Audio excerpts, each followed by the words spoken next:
How many parents do we have in the room here? All right, how many former children do we have in the room here? Okay, good. That's all of us then. All right? Question. If your parents approved of everything you wanted to do when you were 13 years old, would they have been loving? No, of course not. Love doesn't mean approval. Love doesn't mean enabling people to do evil. Love means you're standing in the way of evil. If you approve of everything some kid wants to do, you're not loving, you're unloving, you're an enabler. In fact, in the passage that everybody reads at their wedding, but nobody obeys, 1 Corinthians 13, here's what Paul says about love. Love does not rejoice in wrongdoing, love rejoices in the truth. Love always protects, love always perseveres. You don't protect people when you're approving of the evil they're doing. You're doing the opposite. Knock it off. In fact, Jesus, who went to the cross for us, gave us one new command. You know what the one new command is? Here it is. He says, "A new commandment I give you, love one another. As I have loved you, so you must love one another." How did he love us? He sacrificed himself for us. So what is love for us? It means sacrifice. It doesn't mean approval. Do you know, when we fail to say what we know to be true because we don't want to hurt anybody's feelings, we're not really loving people. We're enabling them to do evil. And a lot of times we won't tell them the truth because we don't want them mad at us. And you know why we do that? Because we want to take the easy way. We will sacrifice them for our benefit rather than sacrificing ourselves for their benefit. That's what love is, to sacrifice yourself for the benefit of others. So you need to tell people what the truth is in as tactful a way as possible. Here's one way you could do it.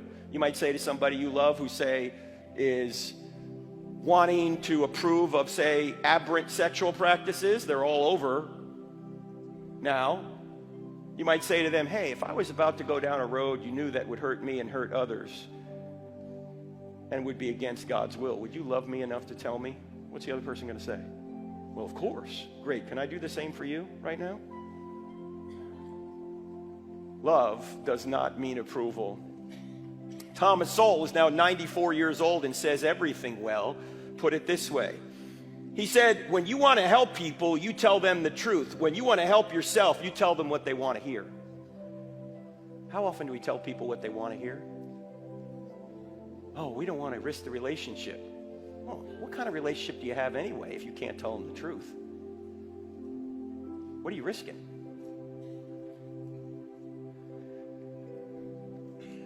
And by the way, Jesus wasn't always nice. Jesus told people the truth. In fact, if you think Jesus was a nice guy who's never said a bad word about anyone, you have not read John chapter 2, John chapter 8, or Matthew chapter 23. Jesus was not Barney. Can't we all get along, boys and girls? No! I came to bring a sword. It's going to divide mother and daughter, father and son. How often do you hear those passages talked about?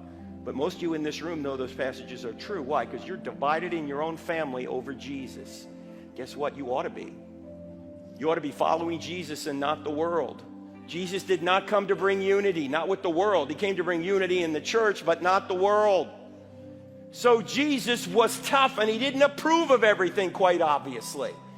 In fact, if love required approval, then Jesus was unloving. If love required approval, then you couldn't love your children. Now, you love them when they're little, but when they become teenagers,